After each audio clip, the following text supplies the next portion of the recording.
comes to Ant-Man 3, I have to be honest, I think it's quite a good film for a whole matter of reasons. First of all, visually just beautiful to look at, especially when you get into the quantum realm. We get to see that when exploring, the locations in each and every different characters just look beautiful in a very unique way. And yes, while it is heavily CGI'd, it somewhat makes sense as they are exploring a new and somewhat alien world. This film is no exception to the others and has a huge amount of humour, which we do expect when coming with the Ant-Man films. And it's not just from Paul Rudd's brilliant performance of Ant-Man, no, we get it from Michael Douglas, who plays Hank Pym, and even from a new actor called William Jackson Harper, who plays Quaz, a telepath. I think he did an excellent job of executing the humour. Now, when it came to the tone, I didn't think it was ever compromised, like I did say earlier, with humour out the wazoo. But I felt like that, unlike other Marvel films, this one was able to keep the humour and the serious scenes separated,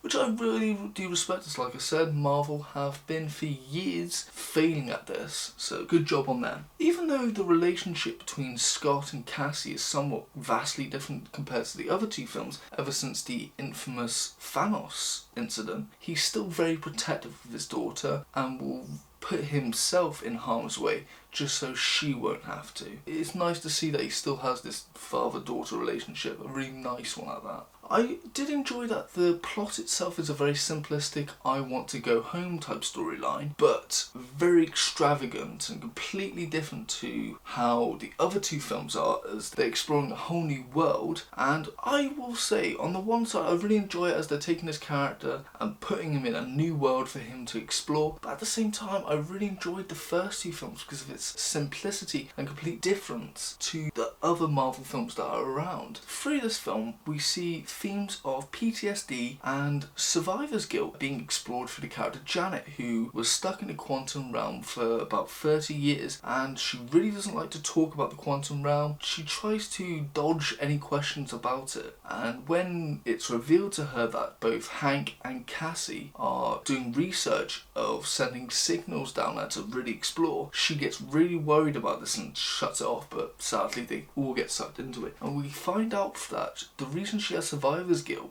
is because even though she got to survive and come back to the real world, she knew people down there who were stuck and possibly dying or even changing after she was left. And yeah, so you understand why she feels guilty to an extent. And it's also interesting for them to show themes of this in what I would say is basically a kids film. Now, the action scenes were tremendous, especially towards the end, and I'd say there's two levels of stakes that are quite high in this. Obviously they want to escape, get back to the real world, and there's an opportunity for them, but they don't want the villain to also escape with them. But also they don't want to be trapped in the quantum realm, as they may be depleted and can't fix their technology and stuff like that. Special effects in this film I really did appreciate, like I said earlier, with the background and the alien creatures. And yes, we do have to talk about MODOK. It's a hot topic within this film. Me personally, his character has always looked like that, and so there's no way to make him look normal.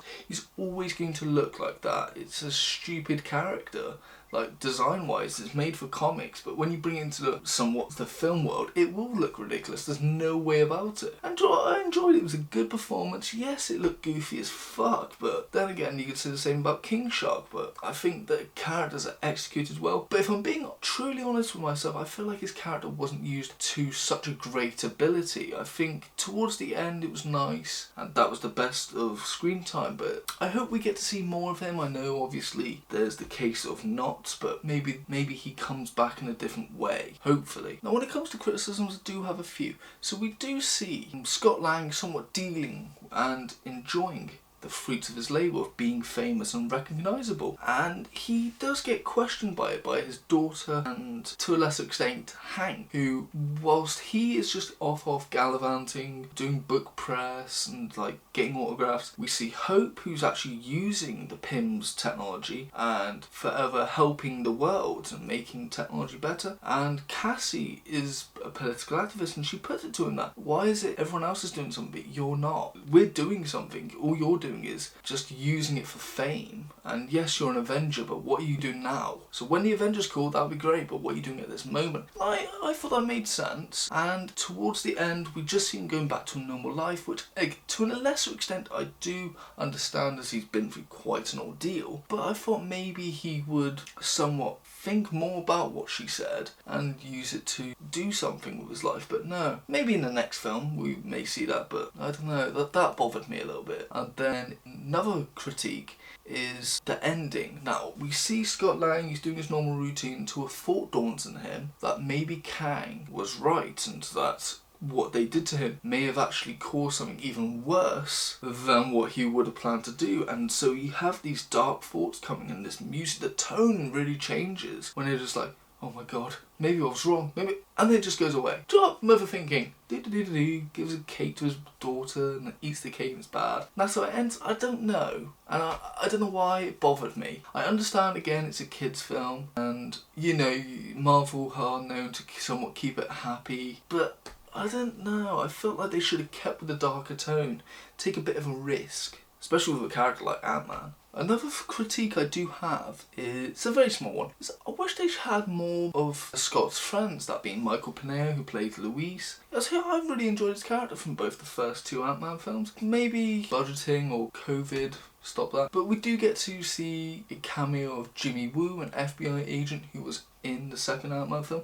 Even though it was a small cameo, it was somewhat nice. So overall, I really enjoyed this film, and whilst I would say it's not the best Marvel film, or Ant-Man film for that matter, I still think it's definitely worth a watch, and they definitely keep somewhat the same tone as the other two films, but obviously expanding it to a whole bigger scale, which I see as a good sign and a bad sign to an extent. It was able to keep its tone, which is something rare in Marvel films. Great character development with Janet and to a lesser extent Hank, and also really great action moments, which we all like to see. So is it good? I'd say it's quite good. Rating, I would say it's a 7 out of 10.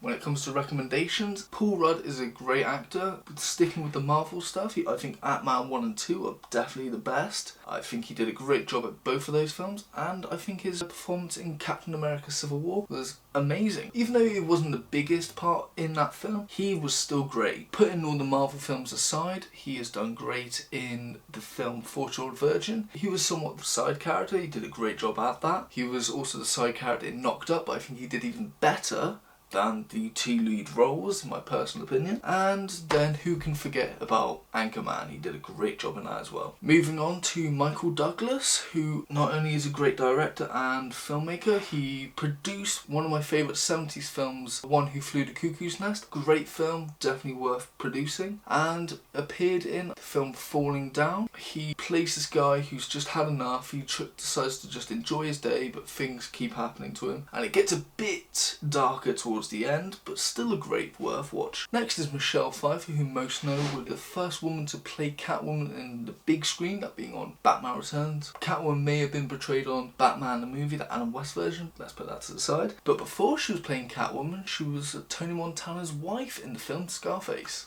And then last but definitely not least is Evangeline Lilly, who played Hope in this film. Before she was that, she played Kate in the TV show Lost. I think she did a great performance, and I definitely would recommend that show. I think the first 3 seasons were definitely a great pinnacle moment of television. So those are my recommendations. This has been my review for Ant-Man 3. I hope you have enjoyed. If so, please like and subscribe, and as always, have a great day.